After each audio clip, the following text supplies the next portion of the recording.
고등학생 애들은 시험 기간을, 중학생 애들도 그렇고 시험 기간을 지났고 아직 보내고 있는 친구도 있죠. 유독 시험이 끝나지 않은 한 친구가 피곤해 보이는데 제 착각 아니죠? 시험 괜찮아요. 시험 재밌게 보시고 재밌게 친구들이랑 노시고 그렇게 지내셨으면 좋겠습니다. 오늘 찬양팀이 청량 찬양팀이 섰는데 저는 우리 찬양팀이 설 때 너무 좋아요. 그, 그 어떤 시간보다 하나님의 은혜가 충만한 시간인 것 같습니다. 그래서 앞으로 우리 찬양팀이 계속 끊어지지 않고 찬양하는 시간이 있었으면, 그리고 그 찬양에 제가 함께 참여할 수 있으면 참 영광인 것 같습니다. 그래서 오늘도 참 즐겁고 은혜가 넘치는 시간이었다. 이것들 함께 나누고 싶었어요. 오늘 설교 제목이 보이시죠? 설교 제목이 뭐라고 돼 있냐? 내가 왜 교회 다니냐면 이라고 돼 있습니다. 오늘은 말씀을 통해 제가 왜 교회를 다니는지 이렇게 구구절절 설명할 건 아닌데 조금 이야기를 하려고 합니다. 시작하기 전에 이제 여러분에게도 조금 여쭙고 싶은데 스스로 한번 생각해 보시죠. 나는 왜 교회를 다니는가? 제가 맨날 이제 앞에서 우리 은찬이한테 물어보니까 그리고 진윤이한테도 물어보고 오늘은 홍준이한테 물어볼까요? 우리 홍준이는 교회를 왜 다니시나요? 그렇죠. 제가 딱 오늘 본문에 쓴 내용이 그거예요. 태어나서 눈 떠보니 하필이면 아버지가 목사님이셔. 저는 하필이면 할아버지가 목사님이셨어요. 그래서 어쩔 수 없이 다녔어요. 우리 은지도 마찬가지인가요? 그건 아닌데. 아, 이렇게 지지가 되는 분이 한 분 계시고 눈 떠보니 크리스찬인 분이 한 분 계시고 알겠습니다. 저도 눈 떠보니 크리스찬이었어요. 제가 선택한 건 전혀 없고요. 저는 일단 태어나고 보니까 거기 교회였어요. 태어나고 보니까 거기서 그냥 컸죠. 저는 주일에 교회 가는 게 당연한 줄 알았죠. 여러분도 그랬죠. 근데 이제 머리가 두꺼워지고 보니까 당연한 게 아니라는 걸 알게 됐죠. 이 시간에 자는 친구도 있고 게임하는 친구도 있고 축구하는 친구도 있고 이게 다른 옵션이 있는데 이런 게 이제 들어올 때쯤 이제 고민하는 겁니다. 나는 지금 왜 교회를 다니냐? 여러분 특히 우리 청소년 친구들, 청년 친구들은 거의 다 이제 부모님을 따라서 교회를 처음에 나왔어요. 근데 이제 어느 순간부터는 그 고민이 시작되는 거예요. 나는 왜 교회를 다닐까? 부모님의 예수님이 내 예수님인가? 그 고민을 이제 하실 때가 사실은 좀 이제 어느 정도 지났다고 생각하고 어느 정도는 답을 찾았으리라 생각해요. 왜냐하면 우리 청소년 친구들하고 청년들 보면은 이미 개인적으로 만난 하나님과의 어떤 관계들, 그 믿음들이 있는 것들이 제 눈에 보일 정도로 그것들이 드러나기 때문에 그렇습니다. 각자 어쨌든 자신의 경험 가운데 하나님에 대한 어떤 유익일 수도 있고 어떤 가치일 수도 있고 그런 것을 느껴서 교회를 다니시겠죠. 사실 귀한 시간 들여서 이렇게 교회 나오는 게 쉽지 않은 일입니다. 우리 군대에서 이렇게 열심히 가능하면 빠지지 않으려고 교회 나오는 친구가 있는데 얼마나 귀한 시간을 써서 이렇게 나오는 겁니까? 나올 때마다 얼마나 사실은 번거로워요. 저 같은 경우는 군대 앞에 교회가 있었거든요. 그래서 그냥 거의 걸어가면 되는데 그런 것도 아니고 매일 이제 연락해서 오는 것도 꽤 먼데 이렇게 오는 게 쉽지 않은 일입니다. 우리 장로님 좀 있으면 출장 가신다고 하는데 출장 가려면 이제 준비하실 게 많으실 텐데 그 아침에 이렇게 시간을 내서 교회에 와서 예배를 드리는 것은 쉬운 일이 아닙니다. 각자의 어떤 귀한 시간들이 있습니다. 귀한 시간과 나의 어떤 노력을 들여서 교회에 나온다는 것은 그리고 내 삶 속에서도 사실은 내가 크리스찬으로 살면서 포기해야 되는 어떤 것들이 분명히 있는데 그것을 포기하면서 내가 크리스찬으로 산다는 것은 내 안에 포기하는 것을 상회하는 어떤 가치나 기쁨, 즐거움, 유익이 있다라고 믿기 때문일 것입니다. 그렇지 않으면 못하러 이러겠어요. 어느 날 이제 계산해보다가 이제 오늘부터는 이제 교회 그만 나가기로는 결정했습니다, 어머니. 이럴 수도 있겠죠. 그런 친구들을 많이 봤어요. 그런 친구들은 아쉽지만 아직 하나님 안에서 그런 가치와 즐거움을 찾지 못한 건 거죠. 오늘 말씀 가운데 이 화두를 조금 이제 갖고 이제 본문으로 나아갔으면 좋겠어요. 로마서 3장은요 하나의 질문으로 시작됩니다. 본문 2장부터 제가 잡았지만 3장 이야기를 하면 하나의 질문으로 시작합니다. 뭐냐? 1절 말씀입니다. 그런즉 유대인의 나음이 무엇이며 할례의 유익이 무엇이냐? 이 바울이 3장을 시작하면서 왜 다짜고짜 그런즉 유대인의 나음이 뭐고 할례의 유익이 뭐냐 이렇게 질문하며 시작했을까요? 당연히 어떤 맥락이 있겠죠. 그 맥락이 이제 앞부분 2장 후반부만 봐도 좀 알 수 있어요. 그래서 오늘 본문의 2장 마지막 두 절을 포함했는데요. 28절과 29절을 제가 다시 한번 읽어보겠습니다. 무릇 표면적 유대인이 유대인이 아니요 표면적 육신의 할례가 아니니라. 오직 이면적 유대인이 유대인이며 할례는 마음에 할지니 영에 있고 율법 조문에 있지 아니한 것이라. 그 칭찬이 사람에게서가 아니요 다만 하나님에게서니라. 자, 봐봐요. 바울이 이제 2장에 어떤 얘기들을 하면서 이거 2장 28절 29절은 2장의 결론이에요. 2장의 결론이 뭐냐? 야, 너네가 유대인 하는데 진짜 유대인은 육신의 혈통이 아니야. 제가 사실 요즘에 누구 사람들을 많이 만나면 네타냐후 씨 욕을 막 많이 하고 다니는데 그 사람 유대인이라는데 진짜 유대인인지 모르겠어. 이렇게 막 욕을 하는 거죠. 왜요? 그 사람 혈통으로는 유대인이 맞으나 그 사람의 삶이나 어떤 다른 것들을 볼 때 유대인이 맞는지 모르겠다 뭐 이런 얘기를 하거든요. 이런 맥락이에요. 진짜 유대인이 뭐냐? 너네가 유대인인 걸 자랑하지만 그냥 나면서부터 유대인이니까 내가 유대인인 게 뭐 처음엔 그럴 수 있죠. 아이일 때 그럴 수 있습니다. 좀 더 지나고 나서 그게 정말 그러냐? 아니다. 바울이 그렇게 이야기하는 거예요. 진짜 유대인이 뭐냐? 육신의 유대인이 아니라 이면적 유대인이 진짜 유대인이다. 이렇게 2장에 마무리를 한다는 건 거죠. 근데 여기서 이제 이 논쟁의 핵심이 뭐냐면요. 진짜 봐봐요. 지금 진짜 유대인이 아니다. 이게 진짜다. 이렇게 얘기한다는 거는 진짜다 아니다의 이야기를 하고 있는 건데 여기 핵심은 뭐냐면 하나님의 백성 여부예요. 그러니까 사실 유대인으로 따지면 유대인 혈통으로 났으면 유대인인 거 맞죠. 네타냐후 유대인 맞죠. 근데 제가 유대인이 아니라고 이야기하고 싶은 이유는 뭐냐면 그냥 유대인이 아니라는 얘기를 하고 싶은 게 아니라 하나님의 백성인지 아닌지 모르겠다. 그 얘기를 하고 싶은 거겠죠. 저도. 이 바울도 마찬가지예요. 너희가 유대인이라고 이야기하지만 너네가 진짜 하나님의 백성 맞냐? 나면서부터 유대인이라고 해서 하나님의 백성인 거 맞냐? 이게 핵심인 거거든요. 그래서 이 이야기를 하면서 마지막 결론은 아니다로 결론 맺잖아요. 그럼 유대인들 듣는 유대인들이 어떻게 했어요? 욱하겠죠. 왜냐하면 지금도 그렇지만 이 당시엔 더더욱 유대인의 선민의식이 강했어요. 선민의식은 뭐냐면 내가 선택받은 민족이다라는 의식이 강했어요. 누구한테 선택받아요? 하나님한테 선택받았다. 그래서 그 당시에 여러 이제 민족들이 원래 여러분 아시다시피 가나안 민족이 한 7민족이 있잖아요. 이때쯤 되면 거의 다 없어져요. 대부분의 민족들이 제국들이 창궐을 하면서 민족들이 없어진단 말이에요. 다 흩어지게 돼요. 근데 그 중에서도 자신의 정체성을 지키는 민족, 유대인 민족이에요. 어째 그럴 수 있었냐? 어떤 그 자신의 정체성을 붙들게 되는 이거는 내가 놓아서는 안 돼. 우리 나라는 없어져도 유대인이란 건 까먹으면 안 돼 하면서 붙드는 어떤 자부심이 있었기 때문인데 그 자부심의 핵심이 뭐냐? 하나님이 택하신 백성이다 우리는.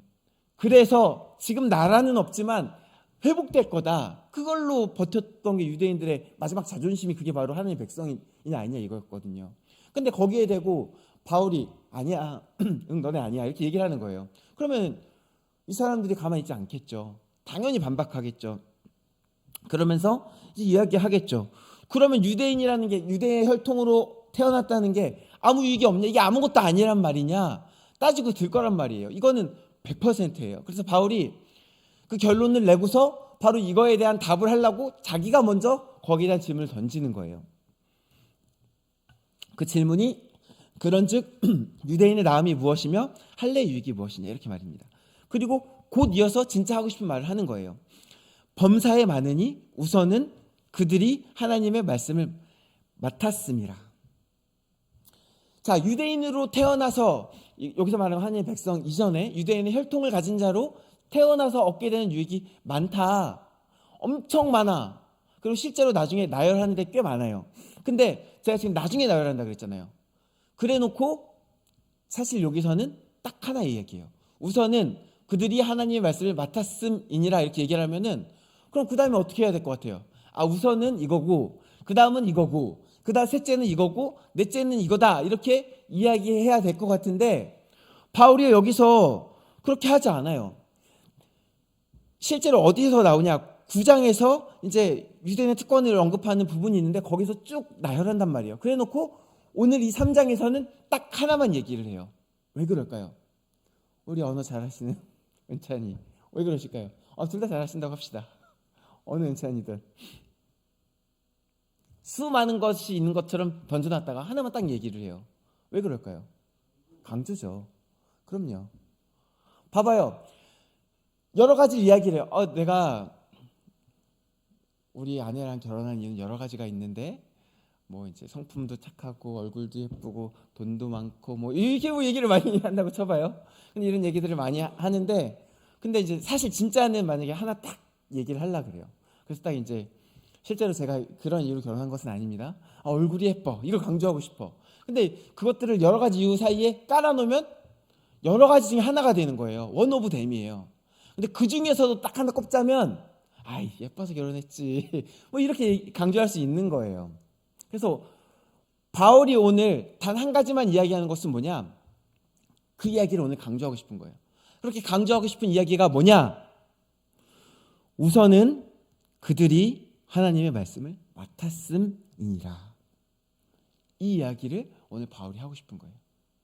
유대인의 유익은 딴 거 다 필요 없어. 그들이 하나님의 말씀을 맡았어. 이게 찐이야. 딴 거는 나중에 얘기해도 돼.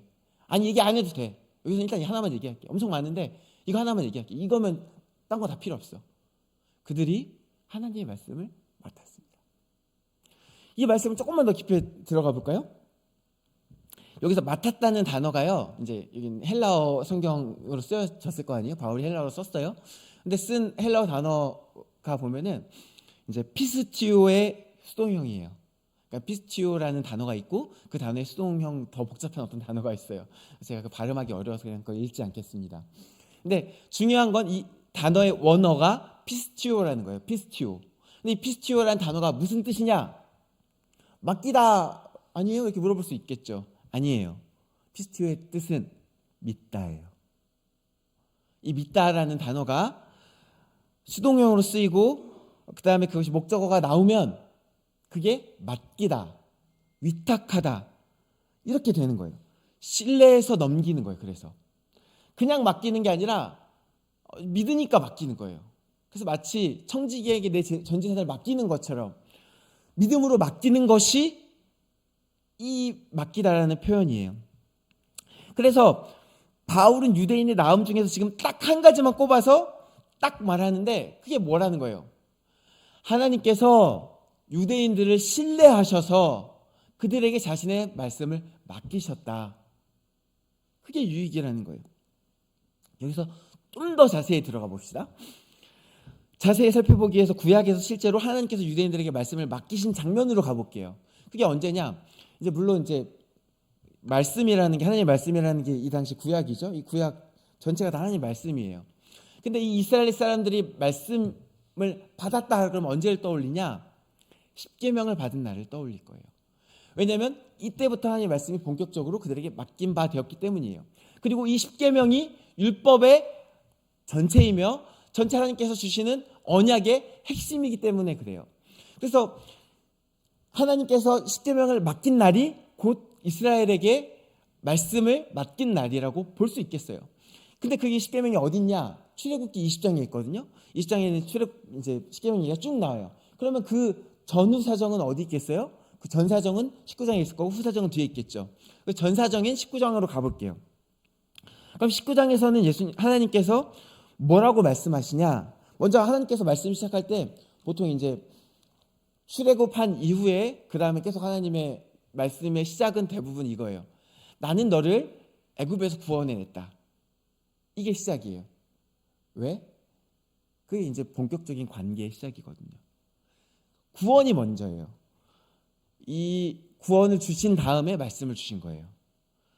구원을 먼저 하신 다음에 말씀을 주시는데, 내가 이제 그냥 말씀을 주면은 사실 봐봐요. 여러분 집에서 부모님이 이야기하면 그래도 조금 좀 들으시죠? 이제 먼저 낳아놓고 키워놓고 좀 말하니까 듣는 거지. 지나가는 아저씨가 여러분한테 뭐, 야, 너 옷 좀 똑바로 입어라 그러면 지가 뭔데 그럴 거 아니에요.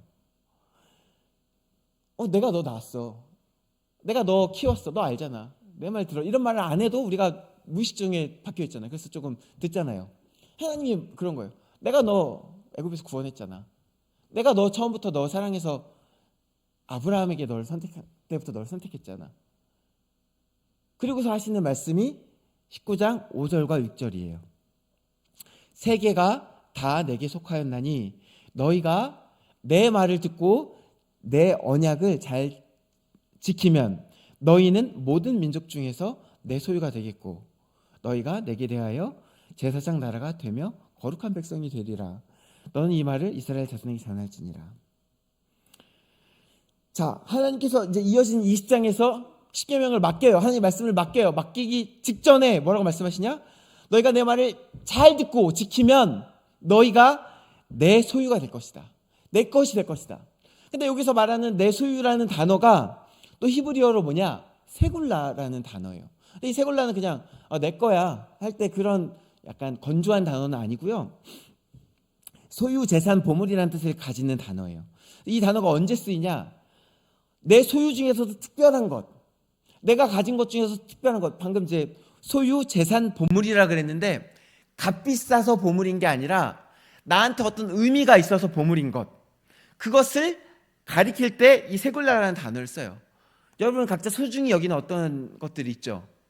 우리 윤찬이는 총인가? 또 저는 집에 제가 좋아하는 이제 취미로 하는 거는 기타가 있는데, 사실 제가 갖고 있는 기타 귀한 거는 아니거든요. 왜냐면 경제적으로 뭐 비싼 기타가 아니에요. 그래서 지금 엄청 낡았어요. 한 쓴지 15년, 17년쯤 됐어요. 근데 저한테 왜 소중하냐? 제가 첫 월급 타서 산 기타예요. 그래서 나름대로 의미가 있는 그런 기타예요. 그러니까 이게 남들 볼 때는 보물 아니죠. 근데 나한테 이게 소중한 보물인 거예요. 내가 어떤 취미 생활을 하거나 나한테 어떤 소중한 게 있을 수 있죠. 내가 좋아하는 게 있을 수 있죠. 그 물건들이 있을 수 있죠. 그게 내 보물 1호잖아요. 그게 세굴라예요. 하나님께서 말씀을 주시기 전에 말씀을 하시기를, 내가 말씀 줄 건데 너네 이 말을 잘 듣고 잘 지켜. 그럼 너네 내 보물 1호야. 이렇게 얘기하시는 거예요. 그럼 너희가 뭐가 될 거냐? 제사장 나라. 너희가 특별한 거룩한 내 백성이 될 거야. 온 세계가 어차피 다 내 건데, 처음에 그렇게 시작했잖아요. 세계가 다 내게 속하였나니 어차피 하나님의 것이 아닌 백성이 어디 있습니까? 하나님이 지었는데요. 근데 그 중에서도 내가 너를 특별하게 여겨서 따로 빼서 따로 보관해서 어디 진열장에 올려놓을게. 내가 널 특별히 다른 백성들과 구별해서 내가 널 더 지켜줄게. 여러분 레위 지파는요, 이 제사장들은요, 특별히 이 이스라엘 중에서도 가장 하나님께서 구별하신 족속이에요. 그래서 이들은 그 표현 중에 그런 표현들이 자꾸 나와요. 레위는 내 것이다. 이런 표현이 나와서 뭐 딴 지파들은 태어났을 때 어떤 속전을 내야 되는데 레위 지파는 안 되는 돼. 넌 원래 내 거니까. 이렇게 나오는 거예요. 특별한 거예요. 그리고 이 레위 지파가 또 특별한 게 뭐가 있냐면, 레위 지파의 특별한, 이거는 또 다음 주에 이어서 얘기를 할 건데, 이 제사장들은 하나님과 이스라엘의 중재자 역할을 해요. 그만큼 더 하나님께 가까운 위치에 있다는 건 거죠. 그런 나라, 온 세상과 나 사이에 중재자 역할을 나라, 내가 특별하게 내 보물 1호로 여길 나라, 내 것, 이건 내가 지켜야 될 것, 안 뺏길 것이라고 내 소유로 삼을 백성, 그 백성으로 너희를 내가 삼겠다. 그렇게 말씀을 주시면서 하신 약속이에요. 그러면 다시 오늘 로마서로 돌아봅시다. 바울이 말하길 유대인의 유익이 참 많은데 그 중에 가장 대표적인 것 하나 꼽자면 바로 하나님의 말씀을 믿음으로 맡았다는 거 했잖아요. 근데 믿음으로 맡은 그 상황에 가보니까 하나님 맡기면서 내 이 말씀을 너한테 맡기는데 너희가 잘 듣고 잘 지키면 너희는 내 본문을 이루어야 이렇게 말씀했다는 거잖아요. 그러면 이 유익이 뭐예요 대체? 바울이 말하는 유익의 구체적인 유익이 대체 뭐예요? 말씀을 맡았다는 것의 구체적인 유익이 뭐예요? 말씀을 맡길 만한 그런 관계라는 거예요. 아무한테나 맡깁니까? 아무한테나 믿음으로 맡깁니까? 내 가장 사랑하는 자녀에게 믿음으로 맡기는 건 거죠. 그리하여 하나님의 신뢰를 받는 것, 그 크신 신뢰 안에서 말씀을 맡긴 바 되는 것. 그래서 하나님께서는 말씀을 주시는 왕이 되시고 유대인은 그 말씀을 받는 백성이 되는 것. 그 신뢰 안에서 하나님의 특별한 백성, 온 세계가 다 하나님의 것이지만 그 중에서도 하나님의 보물 1호가 되는 백성, 하나님이 가장 아끼시는 백성, 가장 사랑하는 백성이 되는 것, 그리고 그렇게 된 것, 그게 유대인으로서의 유익이었다는 것입니다. 서두에 드렸던 화두로 다시 돌아봅시다. 여러분 예수님 왜 믿습니까? 우리 각자 어떤 유익이 있거나 어떤 가치가 있다고 믿기에 예수님을 믿을 거예요. 그 유익은 각자 다 다를 수도 있어요. 요즘은 많지 않은데 옛날에 저 어릴 적만 해도 병고침 받아서 교회 다니는 분들 많았어요. 기도하는 가운데 어떤 병고침을 받거나 여러 가지 은혜를 입어서 예수님 믿는 분 많았어요. 여러 가지 삶의 어려움이 있는데 기도하면서 그 어려움을 하나님께서 해결해 주시는 것들을 경험했을 때 예수님을 믿는 분들이 많았어요. 좋습니다. 근데 어떤 분들은 그런 유익이 없는데도 예수님을 믿기도 해요. 여전히 내 삶에 어려움이 있고 아픔이 있고 질병이 있는데도 여전히 예수님을 믿기도 해요. 왜 그렇습니까? 은지가 얘기했던 것처럼 하나님을 의지하는 것, 하나님과의 관계를 맺어가는 것,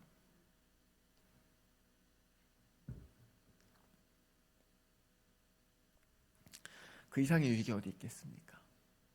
하나님이 우리를 사랑하십니다. 그 이상의 유익이 어디 있겠습니까? 오늘 본문은 하나님께서 바울을 통해서 유대인들에게 하신 말씀이지만 또 오늘 우리에게 하신 말씀이기도 해요. 왜냐하면 이제 나중에 갈라디아에서 다시 바울이 선포하는데 육체적 유대인이 아니고 모든 믿는 자가 아브라함의 후손이라고 선포했기 때문에 그렇습니다. 우리가 유대인이에요. 날 때부터 유대인이었네요. 근데 그러다 이제 어느 날 하나님을 보게 되죠. 하나님을 만나게 되죠. 여러 가지 유익을 먼저 경험할 수도 있어요. 기쁨들과 기도 응답과 저도 온갖 기도 응답 다 받아봤어요.